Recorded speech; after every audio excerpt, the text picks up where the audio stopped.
Graça e paz da parte de Deus o Pai e de nosso Senhor Jesus Cristo. Estamos iniciando novamente o nosso momento do Apocalipse. Hoje iniciamos o estudo das cartas às igrejas. Particularmente o capítulo 2, hoje iniciando com a carta a Éfeso. Quando nós estudamos o livro de Apocalipse, já vimos aqui em outros estudos, que nós estamos estudando em realidade as coisas que já aconteceram, as coisas que estão acontecendo e as coisas que vão acontecer, as coisas que brevemente devem ocorrer, segundo diz a palavra de Deus. O livro de Apocalipse todo, então, ele tem mais de uma aplicação. E hoje nós vamos ver na carta a Éfeso também pelo menos duas aplicações quanto ao que representa esta carta e a quem elas são destinadas. Vamos, portanto, ler, em primeiro lugar, a carta a Éfeso e aí passamos a comentá-la. Escreve ao anjo da igreja que está em Éfeso. Isto diz aquele que tem na sua direita as 7 estrelas, que anda no meio dos 7 castiçais de ouro. Quando se lê a carta, por exemplo, a Éfeso, ou a carta a Laodiceia, Esmirna, enfim, nós temos duas formas primariamente de entendê-las. Uma é quanto ao tempo em que ela foi escrita, para que nós saibamos não só o tempo em que foi escrita, mas também o tempo em que está ocorrendo aquilo. Por exemplo, a carta, a igreja de Éfeso é representada quando falamos em períodos. O período dela é do ano, por assim dizer, 0, ou o tempo em que ela se inicia, até o ano 100.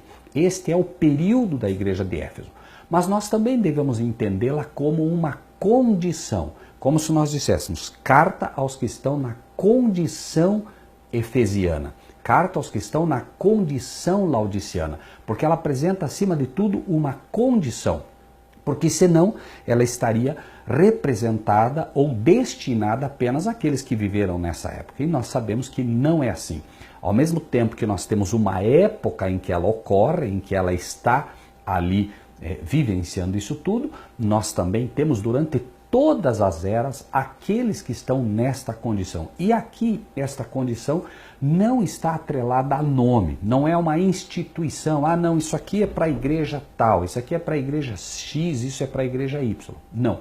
Cada um de nós, como templo do Deus vivo, cada um de nós, como uma igreja particular de Cristo, podemos nos enquadrar numa condição dessa. Esta condição, ela pode sim representar de um modo geral um grupo de pessoas, uma igreja mais particularmente, pode obviamente, mas repetimos, não está presa a uma instituição, ok? Então, inicia com a igreja de Éfeso, os que estão na condição de Éfeso, e quem está dizendo aqui é aquele que tem na sua direita as 7 estrelas. As estrelas no Apocalipse, se você volta um pouquinho, Apocalipse 1, versículo 20, é dito: o mistério das 7 estrelas que viste na minha direita, na minha destra, e dos 7 castiçais de ouro. As 7 estrelas são os anjos das 7 igrejas, e os 7 castiçais que viste são as 7 igrejas. Então, nós encontramos aqui em primeiro lugar que quem está dizendo isso é aquele que tem na mão os anjos, os mensageiros. Estas 7 estrelas é a plenitude dos mensageiros da igreja, o ministro, o pastor, todos aqueles que transmitem as mensagens à igreja. Então, isto quem está dizendo é aquele que tem na mão direita, a mão direita é a mão do favor, estão sobre o meu favor, estão sobre o meu cuidado, todos os ministros, e também aquele que anda no meio dos 7 castiçais de ouro, aquele que anda no meio das igrejas. Ou seja, quem está falando isso é uma testemunha fiel e verdadeira que conhece a igreja, que conhece todas as igrejas, por isso tem condições de apresentar como está cada uma delas, porque ele é uma testemunha que sabe exatamente em que situação cada uma delas está, né? E a mensagem é, primeiramente, ao anjo, ao mensageiro que deve transmitir a mensagem que receberá também agora ao povo, às ovelhas, aos membros destas igrejas e aos membros desta congregação. Versículo 2 agora. Eu sei as tuas obras e o teu trabalho, e a tua paciência, e que não podes suportar os maus. E puseste à prova os que se dizem apóstolos e não são, e tu os achaste mentirosos. Se nós pegamos a época em que essa igreja nasce, obviamente, muitas pessoas imediatamente após terem aceito a Cristo Jesus como seu Salvador, lembrem-se, estamos falando em primeiro lugar de uma época em que a igreja nasce, porque olhando como ela na época em que ela nasce, olhando o contexto, a situação em que ela nasce, é mais fácil para entendermos a condição daquelas pessoas que hoje representam também a condição efesiana, a condição de Éfeso. E é dito, eu sei as tuas obras e o teu trabalho, e a tua paciência.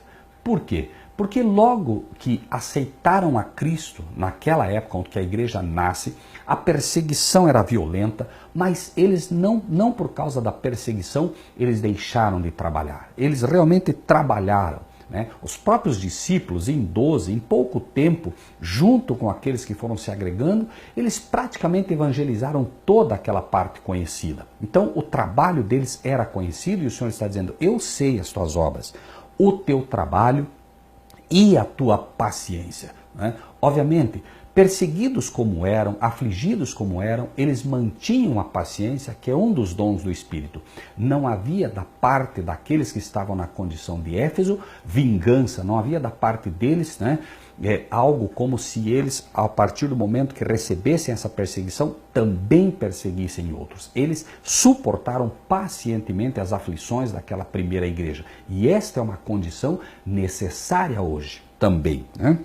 Que não pode sofrer os maus. Sofriam com a maldade reinante. E é assim. A pessoa que aceita Cristo como seu Salvador, ele não pode suportar o mal. Ele vê a maldade na televisão, e nós vemos hoje na internet, na televisão, muita maldade. Nós vemos, por exemplo, um ladrão é pego roubando uma coisa qualquer, e não estamos aqui, por favor, defendendo o ladrão, mas ele é pego, imediatamente a população quer linchar, a população bate. Eu vi recentemente um vídeo na internet que sinceramente me chocou. Um ladrão, devia ter aí seus 19, 20 anos, as pessoas pegaram ele roubando uma coisa qualquer e começaram a bater violentamente nele com pau, jogando pedra, mas uma coisa assim, a população.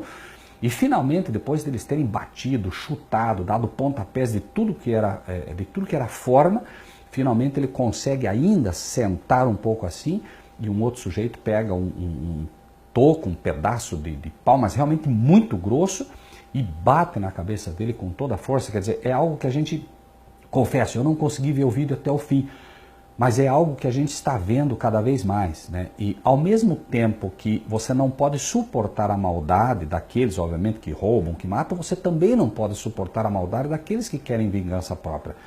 E o cristão, de um modo geral, ele deve aprender a suportar essas coisas. Então, aqui o texto diz, não pode sofrer os maus. Você não consegue ver a violência toda que está aí e imaginar que você pode combatê-la com violência também, né?